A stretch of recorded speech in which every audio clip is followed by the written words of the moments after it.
N अरबांदा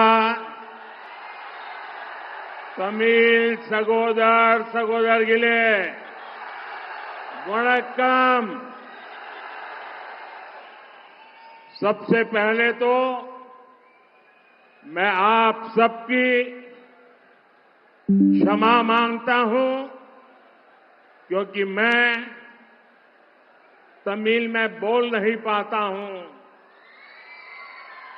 और इसके लिए आप सब मुझे क्षमा करेंगे।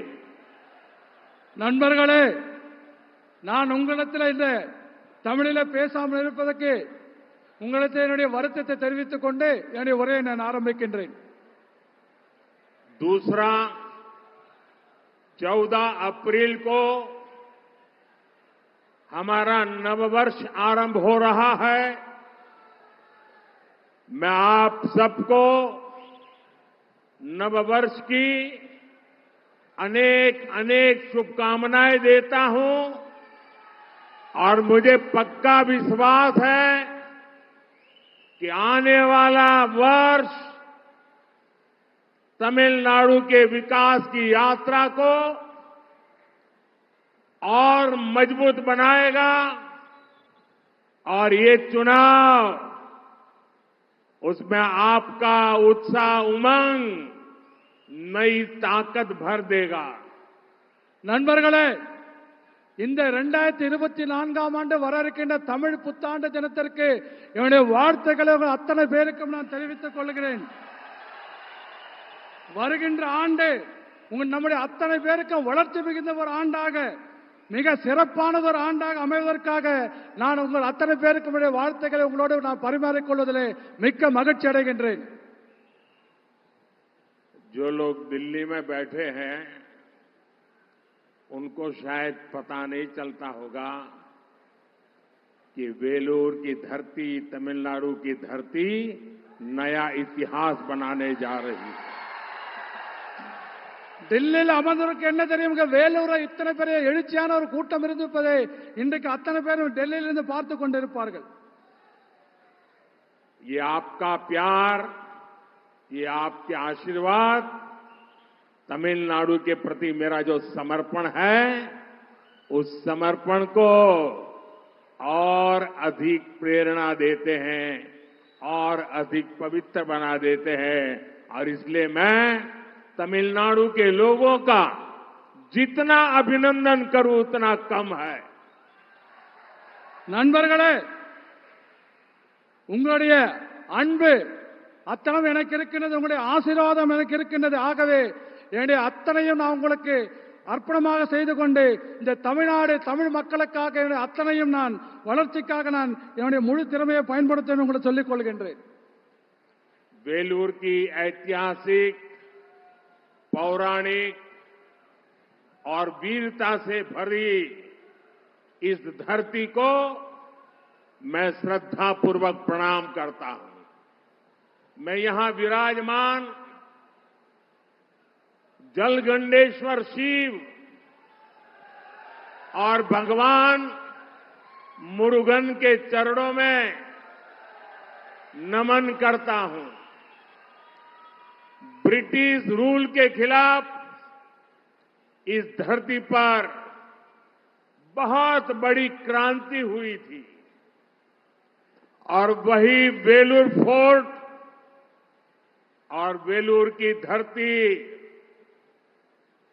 एक बार फिर हिस्ट्री बनते देख रही है। बीजेपी और एनडीए को तमिलनाडु में अपार जन समर्थन मिल रहा है। पूरा तमिलनाडु कह रहा है, एक बार फिर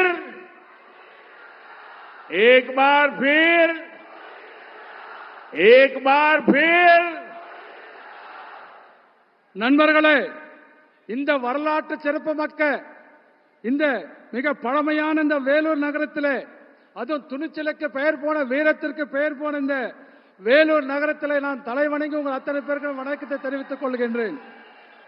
இங்கே அருள் பாலித்துக் கொண்டிருக்கின்ற ஜலகண்டேஸ்வர சிவனை வணங்கி முருகப்பெருமானை கடவுள் முருகப்பெருமானை வணங்கி அவர் பாதங்களை தொட்டு நான் மீண்டும் எனது வணக்கங்களை தெரிவித்துக் கொள்கிறேன். இந்த வேலூர் ஆங்கிலேயருக்கு ஆட்சிக்கு எதிராக இந்த மண்ணிலே மிகப்பெரிய புரட்சி இங்கே ஏற்பட்டுள்ளது, ஏற்கனவே நடந்திருக்கிறது. அதே போல இந்த வேலூர் கோட்டையும் இந்த வேலூர் மண்ணும் மீண்டும் ஒரு வரலாற்று நிகழ்வை காணப் போகிறது என்பதை நான் இந்த நேரத்தில் தெரிவித்துக் கொள்கிறேன். தமிழகத்தில் பாரதிய ஜனதா கட்சிக்கும் தேசிய ஜனநாயக கூட்டணிக்கும் மக்கள் ஆதரவு பெருகி வந்து கொண்டிருக்கின்றது. ஆகவே ஒட்டுமொத்த தமிழகம் இன்றைக்கு சொல்லிக் கொண்டிருக்கிறது, மீண்டும் மோடி அரசு, மீண்டும் மோடி அரசு, மீண்டும்.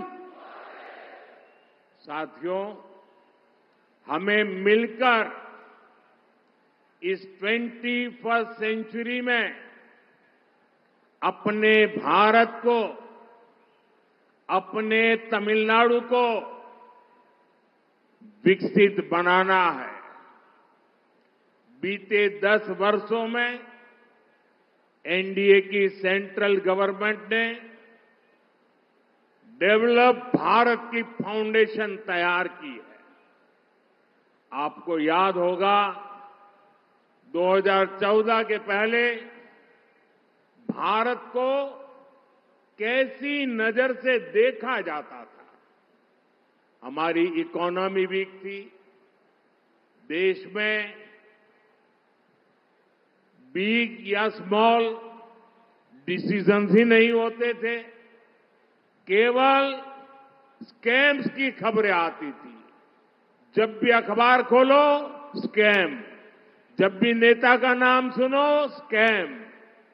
भारत के बारे में कहा जाता था कि भारत की इकोनॉमी कभी भी फेल हो सकती है, हिंदुस्तान इकोनॉमिकली डूब जाएगा, ऐसा कहा जाता था.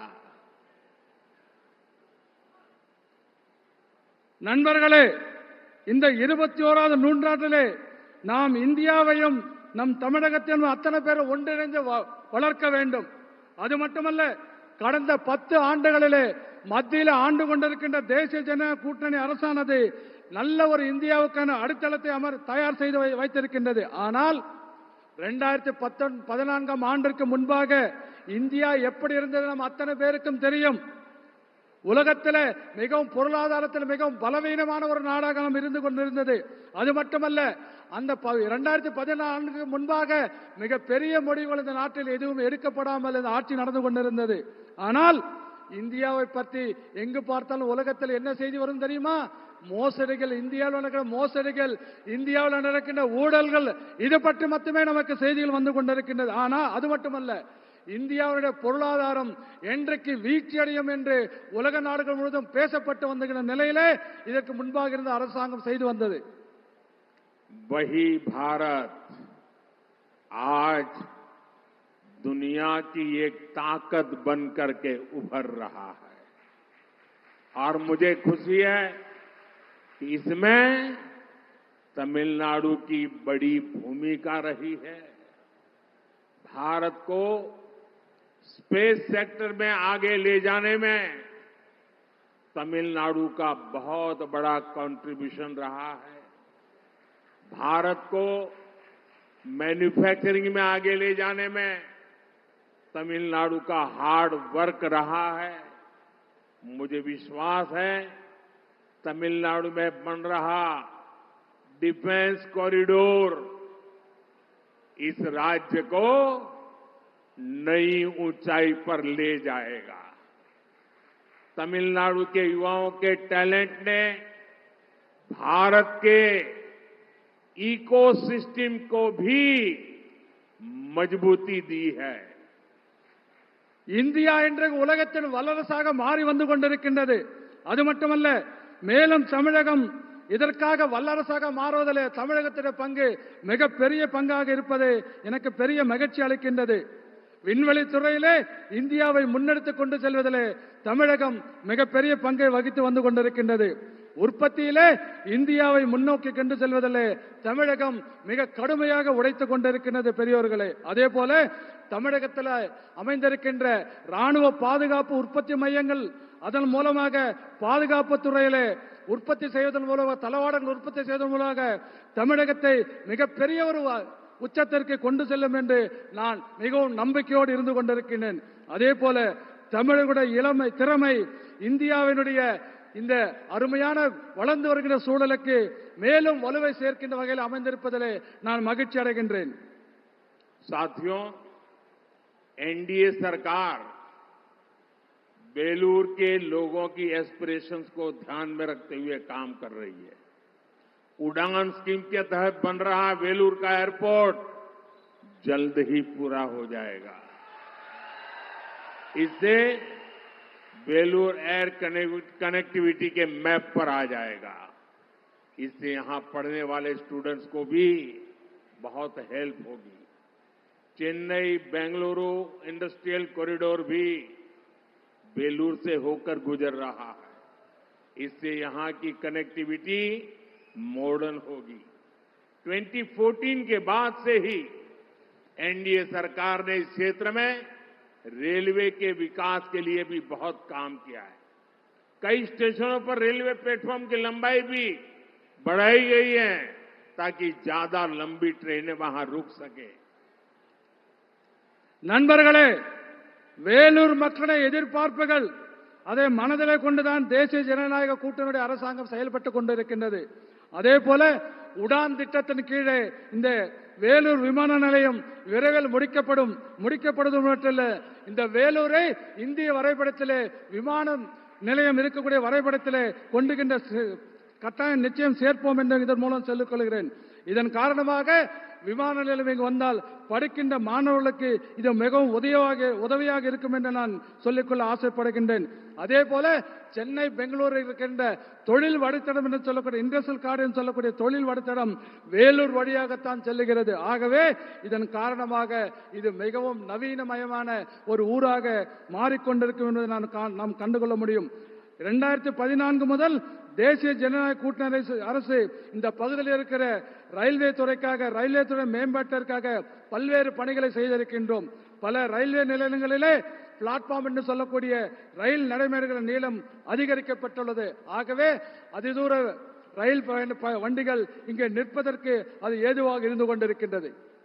साथियों, तमिलनाडु के लिए एक डेवलप भारत का नेतृत्व करने का समय है, लेकिन डीएमके तमिलनाडु को पुरानी सोच में, पुरानी पॉलिटिक्स में फंसाकर रखना चाहती है. पूरी डीएमके एक फैमिली की कंपनी बनकर रह गई है. डीएमके की फैमिली पॉलिटिक्स की वजह से तमिलनाडु के यूथ को आगे बढ़ने का मौका नहीं मिल रहा है. डीएमके से चुनाव लड़ने और डीएमके में आगे बढ़ने के लिए 3 मेन क्राइटेरिया है. 3 मेन क्राइटेरिया है. First, family politics. Second, corruption. Third, anti Tamil culture. நண்பர்களே, வளர்ந்த இந்தியாவை வழிநடத்தும் தமிழகம் வழிநடத்தக்கூடிய ஒரு நேரம் இது. ஆனால் தமிழகத்தைச் சேர்ந்த திராவிட முன்னேற்ற கழகம் இன்னும் பழைய சிந்தனையில் இருந்து கொண்டிருக்கிறது மட்டுமல்ல, பழைய அரசியலை செய்து இதிலே நம் அத்தனை பேரும் இதிலே சிக்க வைக்க முயற்சி செய்து கொண்டிருக்கின்றது. ஒட்டுமொத்த திராவிட முன்னேற்ற திமுகவும் திமுக குடும்ப சொத்தாக நிறுவனமாக அது மாறிவிட்டது என்பதை நாம் புரிந்து கொள்ள வேண்டும். திமுகவுடைய குடும்ப அரசியல் காரணமாக தமிழக இளைஞர்கள் முன்னேற முடியாமல் இங்கே வாய்ப்பே இல்லை, முன்னேறதுக்கு வாய்ப்பே இல்லை என்பதை நான் சொல்லிக் கொள்கின்றேன்.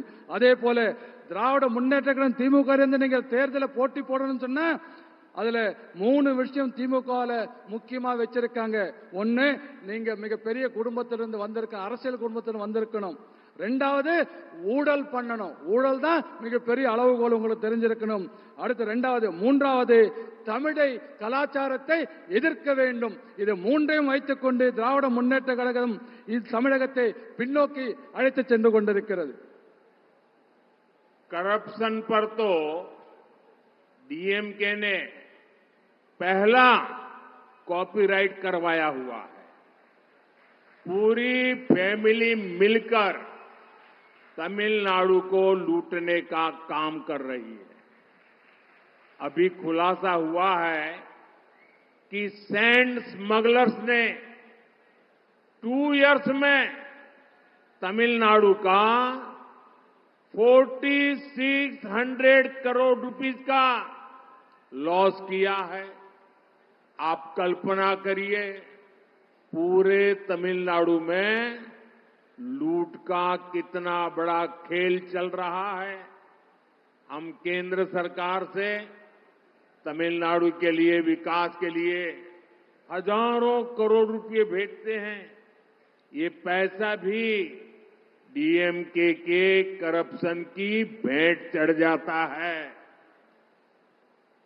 ஊழலுக்கு முதல் உரிமை, காப்பீட்டு உரிமை யார் வச்சிருக்காங்கன்னா திமுக தான் அந்த ஊழலை செய்வதற்கு ஒட்டுமொத்த அத்தாரிட்டி அந்த தமிழ்நாட்டில் இருந்து கொண்டிருக்கின்றது. அதே போல ஒட்டுமொத்த குடும்பமும் சேர்ந்து தமிழகத்தை கொள்ளையடிக்கிறத எந்த வேலையும் செய்யறதில்ல. வெறும் கொள்ளையடிக்கிறத மட்டுமே தமிழ்நாட்டில் திமுக குடும்பம் செய்து கொண்டிருக்கிறது. கடந்த 2 வருஷத்துல மணல் கொள்ளைக்காரர்கள் மட்டும் கிட்டத்தட்ட 4200 கோடி ரூபாய்க்கு இழப்பை ஏற்படுகிற வகையில மணல் இங்கே கொள்ளையடிக்கப்பட்டிருக்கின்றது.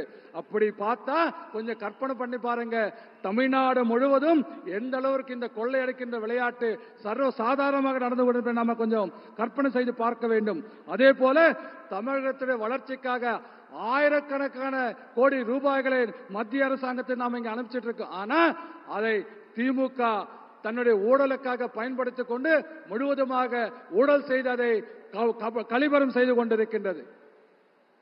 डीएमके ने तमिलनाडु और देश के भविष्य, हमारे छोटे छोटे बच्चों को नहीं छोड़ा है। स्कूल तक ड्रग्स कारोबार का शिकार हो गए हैं। इन ड्रग्स माफियाओं को किसका संरक्षण हासिल है? एनसीबी ने जिस ड्रग लॉर्ड को गिरफ्तार किया है, उसके संबंध किस फैमिली से है, ये पता चलना ही चाहिए। इस चुनाव में तमिलनाडु की जनता इन सब पापों का हिसाब करेगी.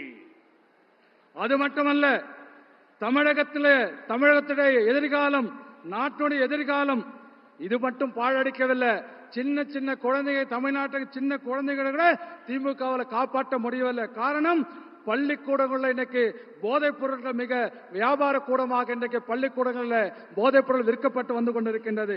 அது மட்டுமல்ல, இந்த போதை மாஃபியாக்கள், இந்த கும்பல், போதை கடத்துகின்ற கும்பல், இதுக்கு யார் பாதுகாப்பு கொடுக்கறாங்க, யாருடைய பாதுகாப்புல இருக்குன்னு தெரியுமா உங்களுக்கு? என்சிபியால கைது செய்யப்பட்ட இந்த போதைப் பொருள் கள்ளக்கடத்தல் தலைவன் எந்த குடும்பத்தோடு தொடர்பு இருக்கான்னு உங்களுக்கு தெரியுமா? ஆகவே இந்த பாவங்கள் அத்தனைக்கும் வருகின்ற தேர்தலில் மக்கள் தக்க பாடம் புகட்டுவார்கள் என்று நான் உறுதியோடு சொல்லுகின்றேன்.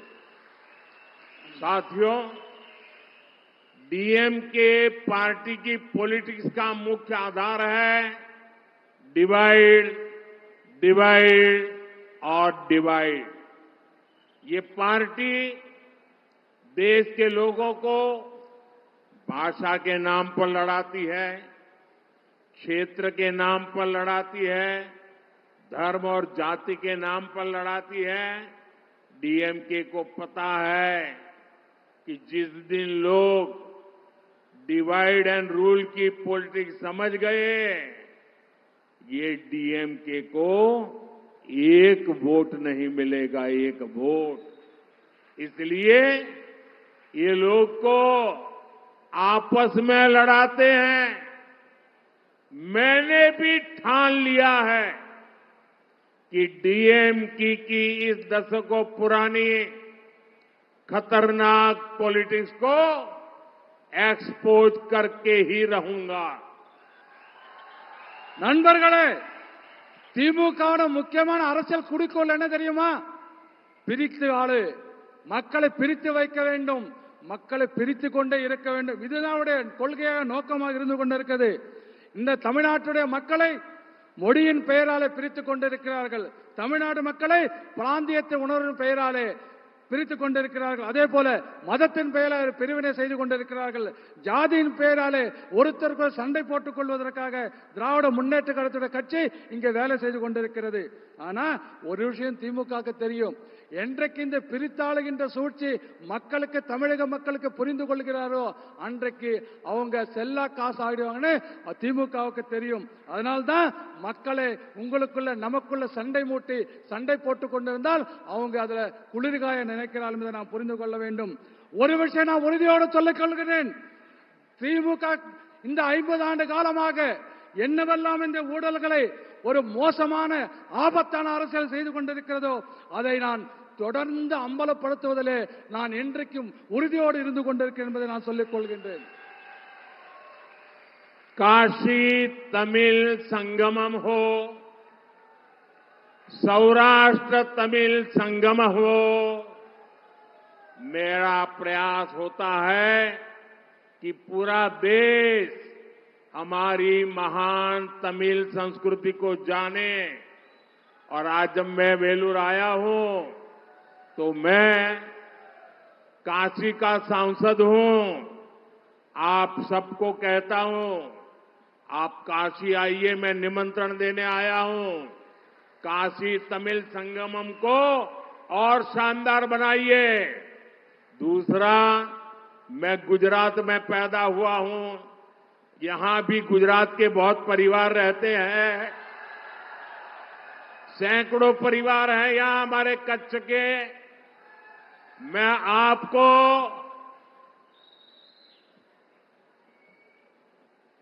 सौराष्ट्र तमिल संगम के लिए भी एक गुजराती के नाते निमंत्रण देता हूं। और जो यहां सौराष्ट्री तमिल है वो अपने गांव आए, अपनी कुलदेवता को दर्शन करे। ये हमेशा मेरा आपको निमंत्रण है। मैं यूनाइटेड नेशंस में तमिल भाषा में बोलने का प्रयास करता हूं ताकि पूरी दुनिया को पता चले कि हमारी तमिल विश्व की सबसे प्राचीन भाषा है। मेरे इन प्रयासों के बीच डीएमके की सच्चाई क्या है? मैंने जब संसद में तमिलनाडु के गौरव पवित्र सेंगोल की भारत की पार्लियामेंट में स्थापना करवाई तो डीएमके पार्टी ने उसका भी बायकॉट किया था। காசி தமிழ் சங்கம், அதே போல சௌராஷ்டிர தமிழ் சங்கம் எதுவாக இருந்தாலும் கூட நமது மகத்தான பண்பாட்டை இந்த நாடு முழுவதும் அறிய வேண்டும் என்பது எனது முயற்சியாக இருந்து கொண்டிருக்கிறது. நான் காசியினுடைய நாடாளுமன்ற உறுப்பினராக இங்க வந்திருக்கின்றேன். ஆகவே குஜராத்தில் கூட நான் இருந்திருக்கேன். இங்க குஜராத் மக்கள் நிறைய பேர் வந்திருக்கீங்க, எனக்கு தெரியும். ஆகவே அதற்காக சௌராஷ்டிரா தமிழ் சங்கம் என்று கூட நான் இங்க ஏற்பாடு செய்திருக்கின்றேன். அது மட்டுமல்ல, ஐக்கிய நாடுகள் சபையில, யுஎன் சபையில், ஐக்கிய நாடுகள் சபையிலே நான் தமிழ் மொழியில பேசுவதற்கு முயற்சி செய்து கொண்டிருக்கின்றேன். ஆனால் செய்வது மட்டுமல்ல, உலகத்திலேயே மிகவும் பழமையான மொழி தமிழ் மொழி என்பதை உலகம் முழுவதும் சொல்வதற்காக நான் முயற்சி செய்து கொண்டிருக்கின்றேன். ஆனால் என்னுடைய இந்த முயற்சிகளுக்கு திராவிட முன்னேற்ற கழகம் திமுக என்ன தெரியுமா, நிலைப்பாடு என்ன தெரியுமா? நாடாளுமன்றத்தில் தமிழகத்திலிருந்து வந்திருக்கக்கூடிய புனிதமான செங்கோலை நாடாளுமன்ற மைய மண்டபத்தில் நான் வைக்கின்ற பொழுது திராவிட முன்னேற்ற கழகம் அதை புறக்கணித்து என்பதை நீங்க இந்த திமுக புறக்கணிப்பதை நாம் புரிந்து கொள்ள வேண்டும். साथियों, कांग्रेस और डीएमके पार्टी के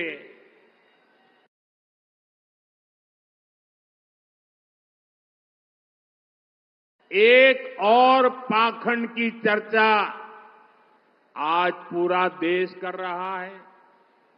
जब कांग्रेस की सरकार थी तब कई दशक पहले इन लोगों ने कच्चा तीवू आइलैंड श्रीलंका को दे दिया।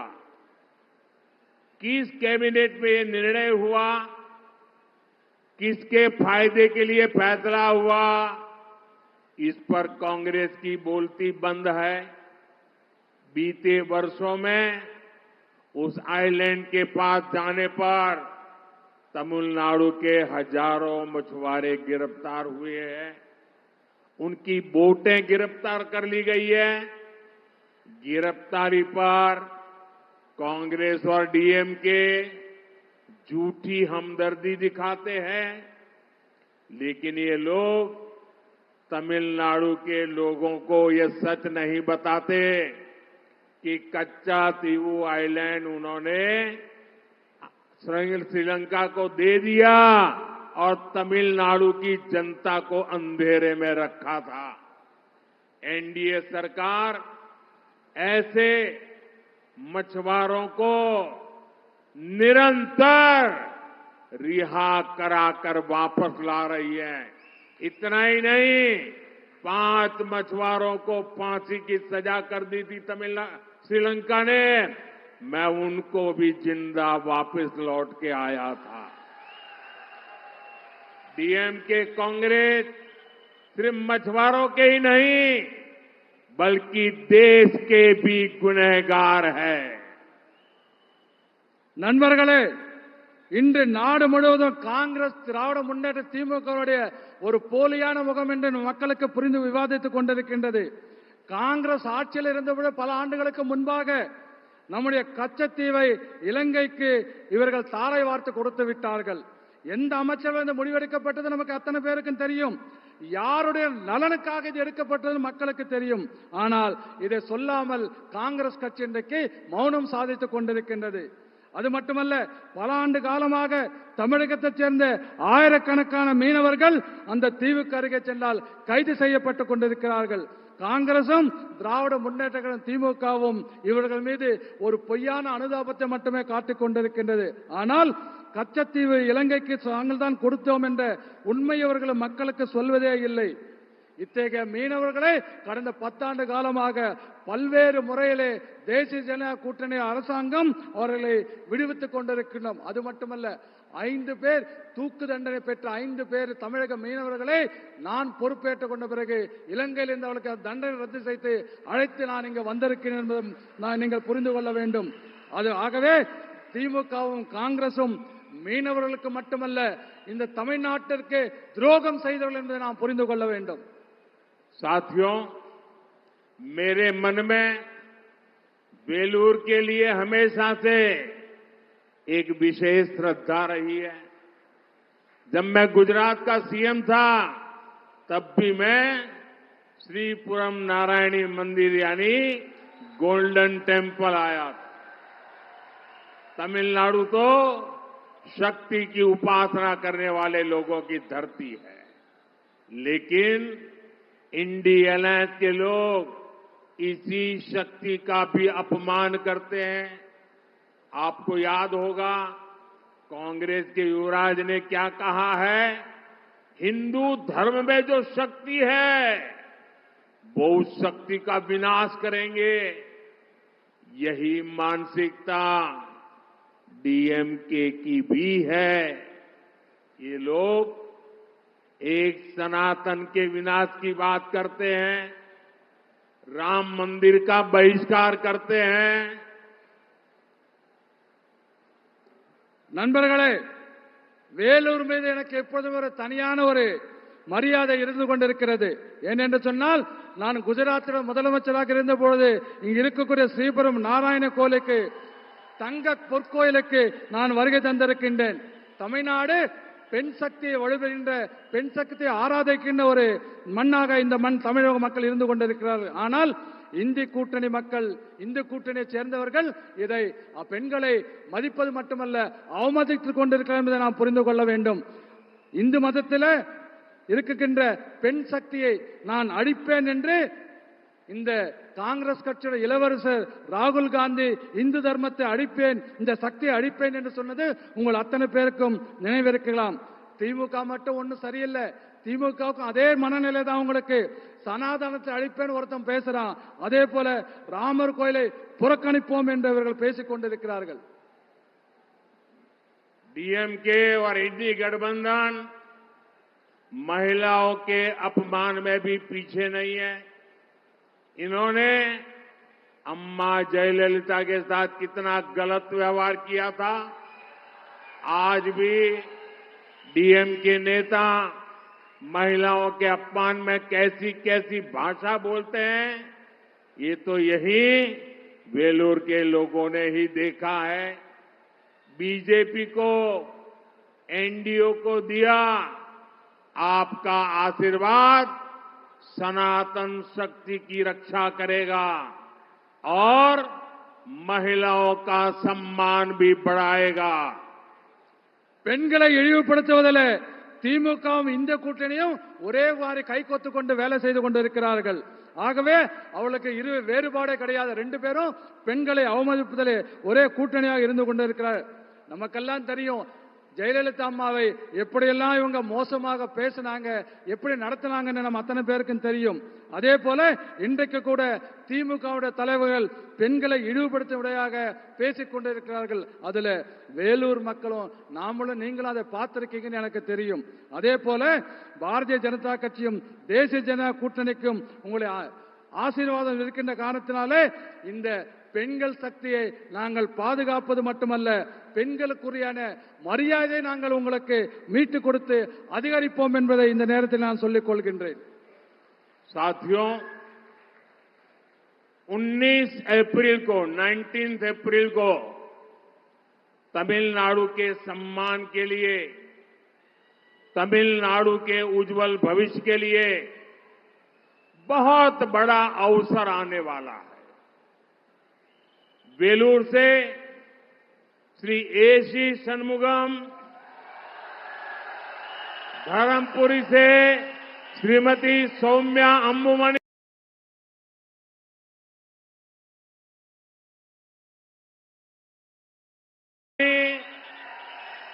कृष्णागिरी से श्री श्री नरसिम्हन, अरक्कोणम से श्री के बालू, तिरुवन्नामलाई से श्री ए अश्वत्थामन और आरडी से श्री ए गणेश कुमार, ये आपके सपनों और आकांक्षाओं के लिए काम करेंगे। 19 अप्रैल को एनडीए के पक्ष में आपका एक एक वोट तमिलनाडु के भविष्य की गारंटी बनेगा। इदो मोदी इन गारंटी। நண்பர்களே, வருகின்ற ஏப்ரல் 19ஆம் தேதி தமிழகத்துடைய மானத்தை காப்பாற்றுவதற்கும் தமிழகத்துடைய எதிர்காலத்தை நாம் காப்பதற்கும் நமக்கு அருமையான ஒரு வாய்ப்பு வந்திருக்கின்றது. வேலூரைச் சேர்ந்த திரு ஏசி சண்முகம் அவர்கள், தருமபுரியிலே நம்முடைய திருமதி சௌமியா அன்புமணி அவர்கள், கிருஷ்ணகிரியிலே நம்முடைய மரியாதைக்குரிய நரசிம்மன் அவர்கள், அரக்கோணம் பாராளுமன்ற தொகுதியிலே நமது கே பாலு அவர்கள், அதே போல திருவண்ணாமலையிலே நமது ஏ அஸ்வத்தாமன் அவர்கள் மற்றும் ஆரணிலிருந்து நம்முடைய கணேஷ்குமார் அவர்கள் இவர்கள் எல்லாம் போட்டியிடுகிறார்கள். இவர்கள் அத்தனை பேரும் வெற்றி பெற்றால் உங்களுக்கு நமக்கெல்லாம் என்ன கனவு இருக்கிறதோ, உங்களுக்கு கனவு இருக்கிறதோ அந்த கனவுகளை நிறைவேற்றுவது மட்டுமல்ல, நம்முடைய தேவைகளை பூர்த்தி செய்வதற்காக தொடர்ந்து வேலை செய்ய வேண்டும் என்று நான் சொல்லிக் கொள்கின்றேன். ஆகவே ஏப்ரல் 19ஆம் தேதி தேசிய ஜனநாயக கூட்டணிக்கு ஆதரவாக நீங்கள் அளிக்கின்ற ஒவ்வொரு வாக்கும் தமிழகத்தின் எதிர்காலத்திற்கு உத்தரவாதம் இருக்கும் மட்டும் என்பதை நான் மோடியின் உத்தரவாதமாக நான் சொல்லிக் கொள்கிறேன், மோடியின் கேரண்டியாக சொல்லிக் கொள்கின்றேன். देखिए, मैं आपका परिचय करवा रहा हूं और मुझे वहां एक बाल प्रभु राम के वेश में उसके दर्शन हो रहे हैं। मैं आपको ये भी बताना चाहूंगा कि मेरे भाषण, मैंने पहले भी कहा था, मैं तमिल बोल नहीं पाता हूं, लेकिन मैं आपके साथ जीना चाहता हूं। मेरे दिल में आपको रखना चाहता हूं। आपके दिल में मैं हमेशा रहना चाहता हूं। और इसलिए मेरे भाषण अब तमिल भाषा में भी ऑनलाइन उपलब्ध होते हैं। आप सोशल मीडिया एक्स पर नमो इन तमिल NAMO नमो इन तमिल को फॉलो करिए। आप मुझे तमिल भाषा में सुन पाएंगे। ये टेक्नोलॉजी का मैं उपयोग कर रहा हूं। और मेरा एक आपसे प्रार्थना है, मैं आज वेलूर आया हूं, मेरी आपसे प्रार्थना है कि आप घर घर जाइए और हर परिवार में जाकर के बताना कि अपने मोदी जी वेलूर आए थे और मोदी जी ने आपको वणक्कम भेजा है।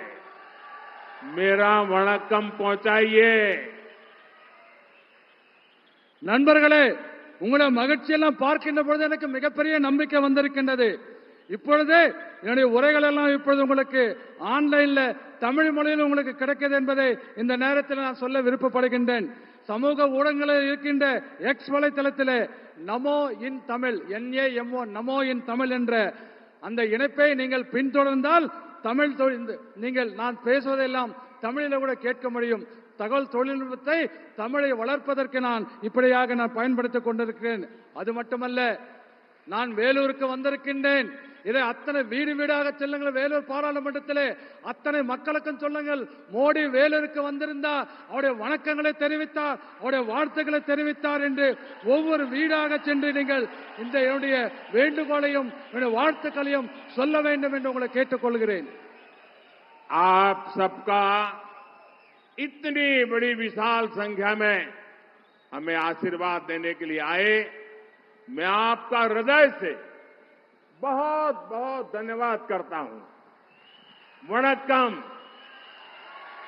பெரியார்களே, இவ்வளவு பெரிய ஒரு கூட்டத்திலே எனக்கு ஆசி வழங்குவதற்காக, எனக்கு ஆதரவு கொடுப்பதற்காக இத்தனை பெரிய கூட்டம் வந்திருக்க உங்கள் அத்தனை பேருக்கும் என்னுடைய நன்றியை, மனமார்ந்த நன்றியை தெரிவித்துக் கொண்டு உங்கள் அத்தனை பேருக்கும் என்னுடைய வணக்கங்களை தெரிவித்துக் கொள்கிறேன். நன்றி, வணக்கம்.